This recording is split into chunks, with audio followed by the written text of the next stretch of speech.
everyone. Welcome to another episode of Wellness Wednesdays. Today we are going to talk about 7 things affecting your sleep. As we all know that 1 out of 3 individuals do not get the required 7 to 9 hours of sleep. Number 1, go to bed and wake at the same time each day. Your circadian rhythm aligns itself with sunrise and sunset. And for most of you, you maybe haven't even heard of circadian rhythm. According to Healthline, the definition is as follows. Your circadian rhythm helps control your daily schedule for sleep and wakefulness. This rhythm is tied to your 24-hour body clock, and most living things have one. Your circadian rhythm is influenced by outside things like light and dark, as well as other factors. Your brain receives signals based on your environment and activates certain hormones, alters your body temperature, and regulates your metabolism to keep you alert or draw you to sleep. Number 2, reduce caffeine late in the afternoon. Caffeine stimulates your nervous system. It stops your body from relaxing. It stays in your body for 6 to 8 hours.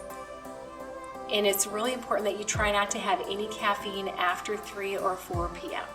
And I know this is a tough one for you college students, as you have some late night studying, which is fine to have caffeine now and then. But if you are really looking to get a good night's sleep, you do want to try to stop as soon as you can in the evening. Number 3, exercise regularly, but not too late in the day. Exercise causes the body to release endorphins. Endorphins reduce pain and boost pleasure. And 30 minutes of moderate exercise is enough to help with better sleep. Number 4, maintain a comfortable bedroom environment.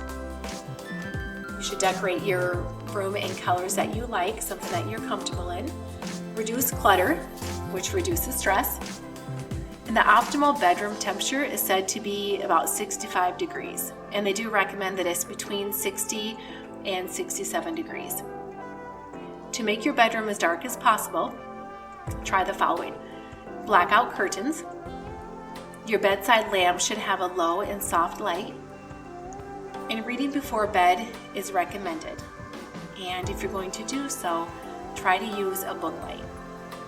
And night lights in the bathroom are a great safety measure and shouldn't interrupt your sleeping. Number 5, limit liquids before bed. Trips to the bathroom will always interrupt your sleep. And try drinking more throughout the day if you find that you're thirsty in the evening. And you do want to aim to drink about half your body weight in ounces of water each day. Number 6, turn off the TV and bright lights before heading to bed. Lights affect melatonin production and limits the amount of REM, which is your rapid eye movement. And again, the definition of melatonin is a hormone in your body that plays a role in sleep. The production and release of melatonin in the brain is connected to time of day, increasing when it's dark and decreasing when it's light. Try reading crossword puzzles or meditation. Last but not least are naps. They should be avoided or limited to 20 minutes or less if you have trouble sleeping at night. And try experimenting with naps and see what works best for you.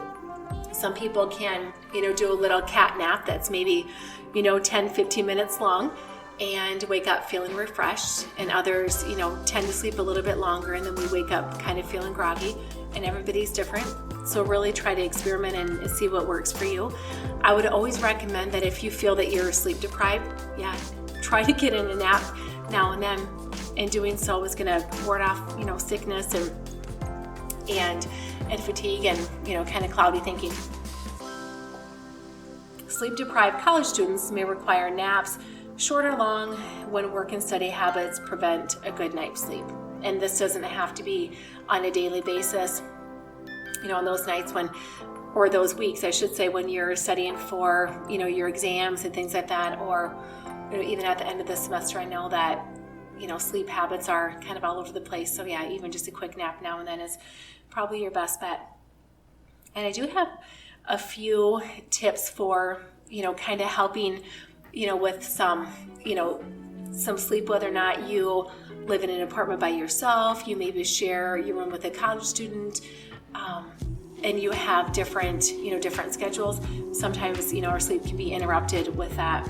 And I would like to recommend earplugs. And earplugs are, great for, like I said, if you have a roommate that, is maybe coming and going at, odd hours of the night, or maybe if they snore, or they are up studying even with the light off, but that noise is bothering you. Earplugs are great. And I had gotten some from Amazon. I think they were maybe $8 for a couple of different pairs, and they're great for sleeping. They really do block out most of the noise, and they're very comfortable to sleep in. And it's also recommended that weighted blankets are a really good tip for helping you sleep. And according to Healthline, weighted blankets are therapeutic blankets that weigh between 5 to 30 pounds. And the pressure from the extra weight mimics a therapeutic technique called deep pressure stimulation. And I wasn't sure what that was, so I looked it up. So I'm going to share that with you. Deep pressure stimulation uses hands-on pressure to relax the nervous system. And doing so may help relieve pain, lessen anxiety, and improve your mood. And deep pressure stimulation doesn't have to be completely hands-on. With the weighted blankets, the same pressure comes from having the blanket wrapped around your body.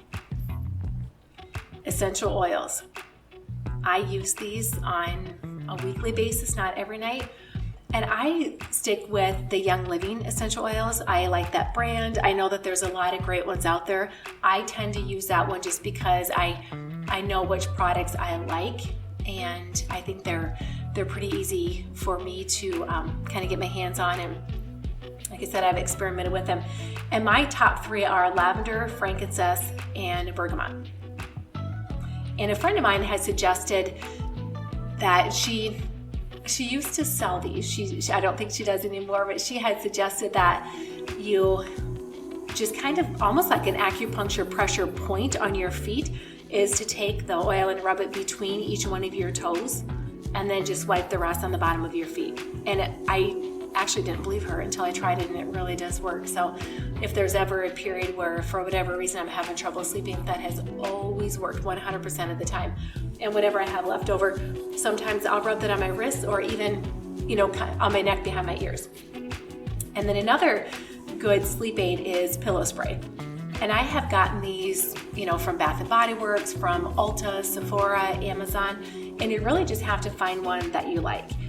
There's such a large variety. I know lavender and chamomile are supposed to be more calming and relaxing. I personally like eucalyptus. I love that smell, and that calms me. So again, it's really a personal preference, but I normally spray that on my pillow before I go, wash my face and brush my teeth. So when I, get back, the aroma is really kind of powerful and fragrant.